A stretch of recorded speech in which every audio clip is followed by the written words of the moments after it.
Hey y'all, check this out. Got a train here stopped on our route.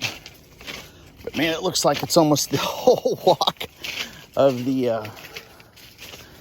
of the train track route.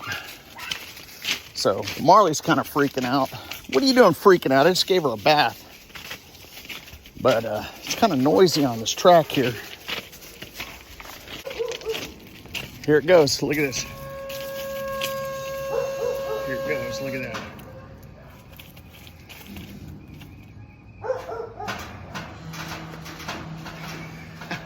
I've never seen a train move this close. Look at that, Marley. Woo! Well, that's frightening, ain't it, Marley? Look at that. Ka-clung. Here it goes. Pretty cool, right? Kind of be right next to it when it starts moving, huh? It's not even that loud. I think these things are like... All right, look at that. Here comes the end. All right. Cool.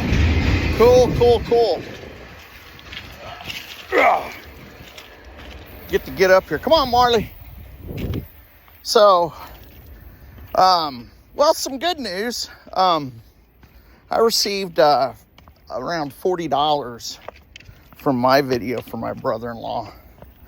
And really, I took him out for dinner and all that. But, and then he needed some stuff to, like, you know, some, like, journal for, you know, he got this new job and he needs a journal.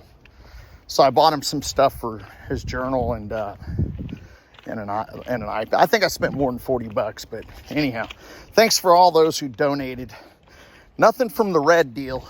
I don't know, man. Well, he got a job, and his girlfriend / wife, whatever you want to call her, she was planning on staying here and going to work. But, you know, like I said, their car got freaking stolen. And just some bad karma, man. You know, just you just wonder why someone has so much bad luck, you know. But anyhow, I think it's got a lot to do with just being happy. Yeah, you know, with the culture, with the Hispanic culture, I mean, you know, it's very tribal. Not so much like the European Hispanics, but like they've you know, like the ones that are like native. And my wife's somewhat native, but her dad married like for her second wife, married a full-blooded like native. Like my wife can look Pocahontas-ish. You know, at some times, depending on how her hair's done, and she kind of looks good in feathers and stuff, but she's got light brown hair.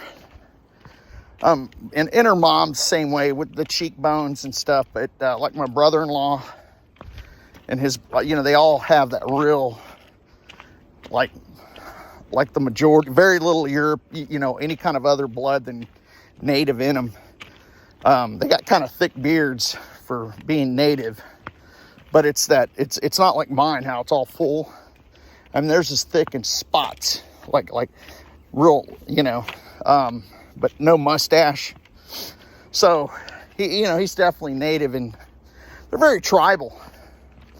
And, you know, he needs to abandon that way of thinking, you know, and just go out on his own and be kind of individualistic instead of communal. Commune, I think, is what the term is. And I think he'll be better off, and I think that's what brings him luck, because all right, so enough about Pedro. But thanks to all those who gave. I released one of my little cartoon videos. I don't know if y'all thought it was funny, but in the trial, the judge really came down on Jussie, and I think it's because he's just a freaking pervert. I don't know if there was any real political motive behind him doing this stupid thing, other than the fact that he wanted to pay these guys to, like, you know, apparently what came out in the trial, they were circle jerking. and that was part of the services for the payment. And so Steven Crowder, he made an audio, and I just put it to animation, and that's what that's all about. But that's how they talked about the business, you know. And so that's what that was. And, you know, and I think he just, I mean, I don't think there's any motive involved other than he just wanted to have a reason to meet up with these guys, because, you know, he's just a horny dude, man, out of control. Who's not suicidal, right? He doesn't want to be Epstein. But anyhow, he really made a stink about it. So there may be something alternative to it. And who knows, he may be into more than Nigerians. You just don't know, you know. But it was, that whole trial was crazy.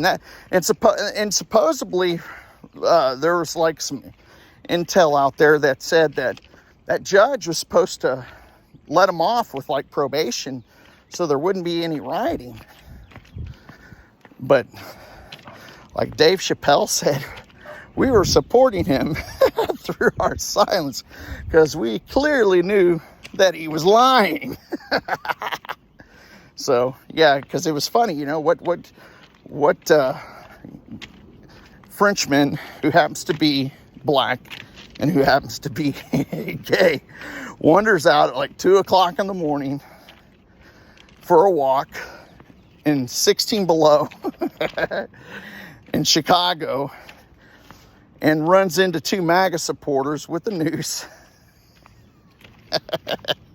I mean, the story was just freaking ridiculous, man.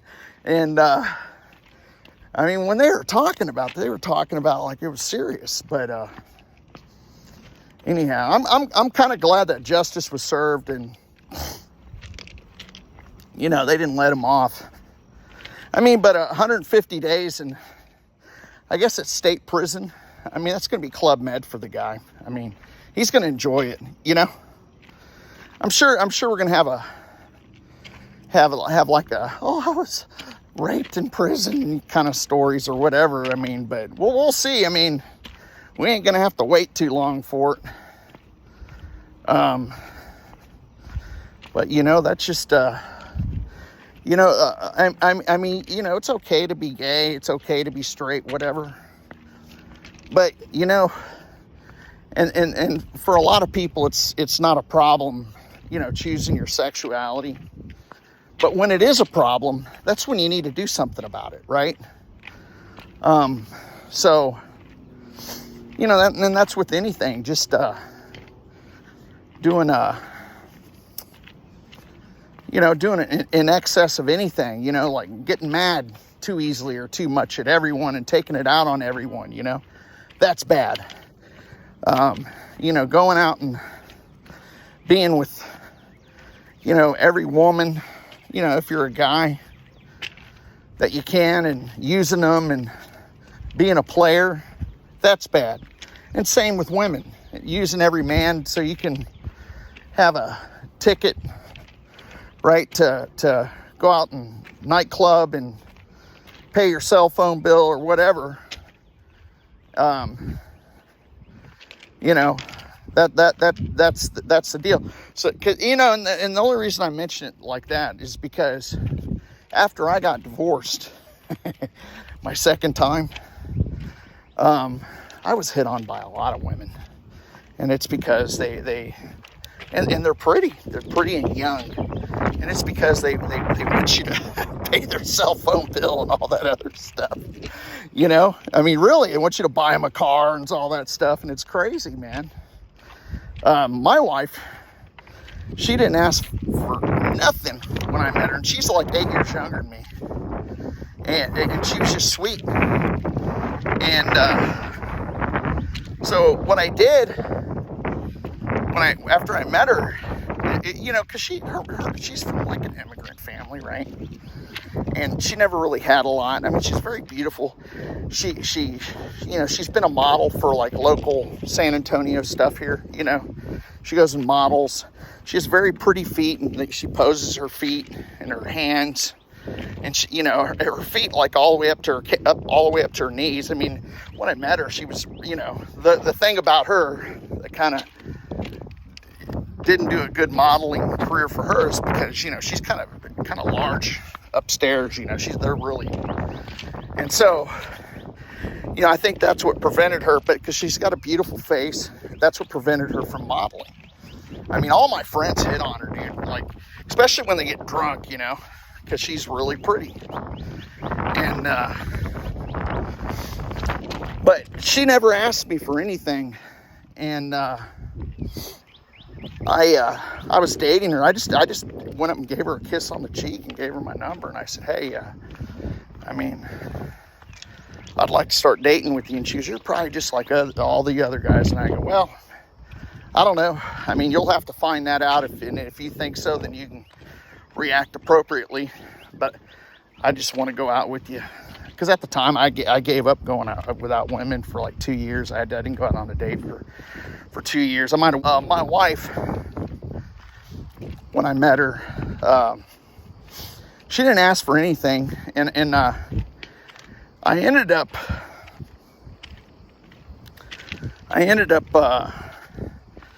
taking her out to dinner every night until like she got used to me or whatever. And and I ended up buying her jewelry and stuff, and her mom would go with us, and you know, like I dropped some bank on her, and her mom was like, you know, because she just couldn't believe that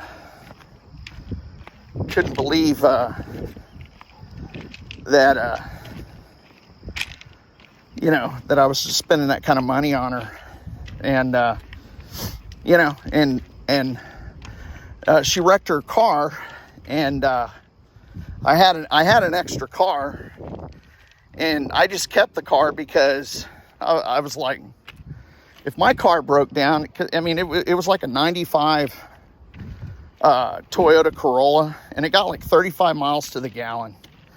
And so, and it only had like 100,000 miles on it when I bought it. Some old lady owned it. And it was in very good shape for probably being close to 20 years old. I mean, very good shape. It looked brand new. I made money off of it. Oh, shit. So, I